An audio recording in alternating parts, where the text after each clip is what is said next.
ओम शांति। आज हम सुनेंगे जून मास के पत्र पुष्प में हमारी मीठी प्यारी दादी प्रकाश मणि जी के अमृत वचन। और दादी जी ने आज कहा है कि हम सब बच्चे राज ऋषि हैं, राजयोगी हैं, राजयोग का अभ्यास भी कर रहे हैं और ऋषि समान तपस्वी भी हैं। लेकिन साथ साथ वह कौन कहलाएगा? राजयोगी व राज ऋषि वही कहलाएगा जो ब्रह्मचर्य का पालन करने के साथ साथ ब्रह्मचारी अर्थात ब्रह्मा बाप के हर आचरण का पालन करता हो। तो सुनते हैं दादी प्रकाश मणि जी के अमृत वचन।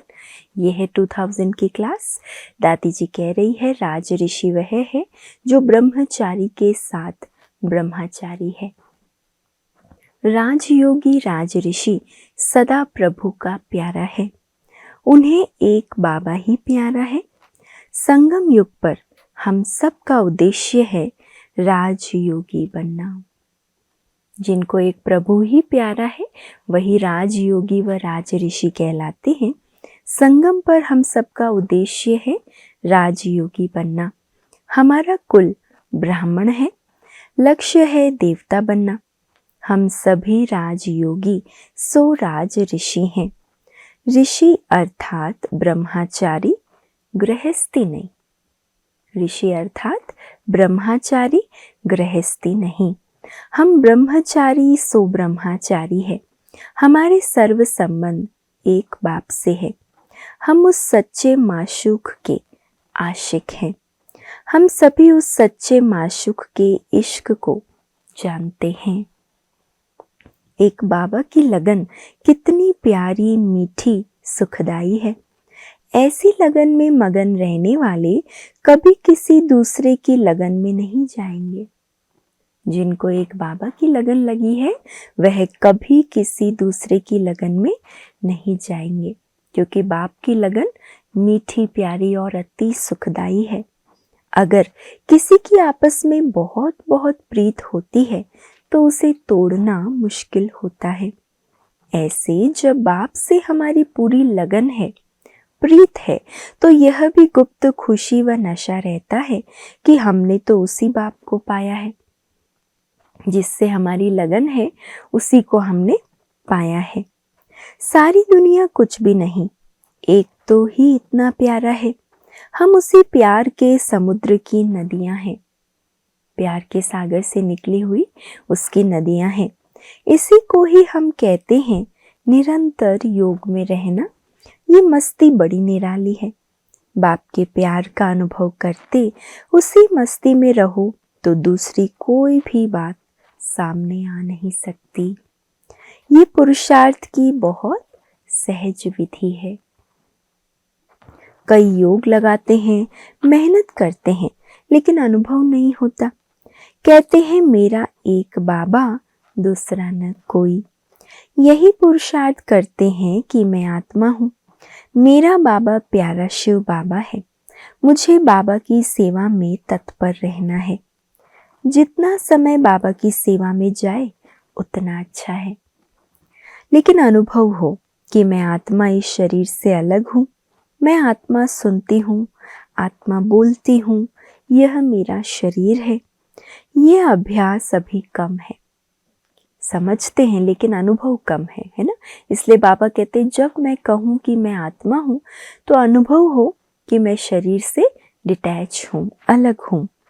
जब हमने कहा मैं आत्मा आपकी हूँ तो मेरा सब कुछ आपका है, अर्थात मैं बाबा को ही समर्पित हूँ। सब कुछ बाप का, मैं भी आपकी, तो फिर सब कुछ बाप का हो गया। समर्पित हूँ मैं। आप आत्मा एक बाबा पर समर्पित हो जाओ तो ये जो संकल्प व बुद्धि इधर उधर भटकती है वह भी समर्पण हो जाएगी। फिर ये कंप्लेन खत्म हो जाएगी कि क्या करूं, मन भटकता है। विचार शक्ति, बुद्धि की शक्ति को समर्पण कर दो। फिर ये भी नहीं कह सकते हैं कि ये मेरे संस्कार हैं। समर्पित बुद्धि माना सब कुछ बाबा का, जो बाप कहे जैसे चलाए वैसे हम चलेंगे। कभी किसी ने ये नहीं कहा कि बाबा का संस्कार ऐसा है। बाबा ने भी कभी नहीं कहा कि क्या करूं, मेरा ये संस्कार है। ऐसे कभी अधीनता के परवश के बोल बाबा ने कभी नहीं बोले। तो हमें अगर बाबा के समान बनना है तो संस्कारों के वश होकर नहीं चलना है। ये संस्कार भी बाबा के हो गए। समन बुद्धि संस्कार सबके सहित समर्पित हो गए ना। जैसा बाप वैसी मैं, यही मेरा पुरुषार्थ है। फिर ये जो कहते हैं कि मेरा स्वभाव, मेरे संस्कार, ऐसी अनेक प्रकार की जो माया है वो समाप्त हो जाती है। बाबा भी कहते हैं बच्चे मोहब्बत में रहो तो मेहनत से छूट जाएंगे। जब कोई माया से युद्ध करते हैं तो तरस पड़ता है। बाबा को बहुत तरस पड़ता है। रावण के एक एक शीश को कब तक काटते रहेंगे? एक मूल शीश को ही काट दो तो 10 कट जाएंगे। एक एक को काटने की मेहनत करने से समय शक्ति सब व्यर्थ जाएगा। इसीलिए बाबा और दादी कह रहे हैं कि जो मूल है, जड़ है, उसी को काट दो। बाबा कहते तुम सब हो कठपुतलियां और तुम कठपुतलियों को मैंने दी है श्रीमत की चाबी। तो बाबा ने जो श्रीमत की चाबी दी है उसी अनुसार बेफिक्र बादशाह बन निश्चिंत होकर खेल करो। बाबा ने जो श्रीमत की चाबी दी है उसी अनुसार बेफिक्र बादशाह बन निश्चिंत होकर खेल करो। लेकिन सदा समझो हम राज ऋषि, राजयोगी हैं। अपना ऑक्यूपेशन नहीं भूलो। योगी के लिए मूल चाहिए ज्ञान से पुरानी दुनिया का वैराग्य। हम है योगी, ना कोई अपना ना कोई पराया, ना किसी से बहुत अटैचमेंट, ना ही पूरा डिटैचमेंट। ना कोई अपना है ना पराया, हमें कौन जाने।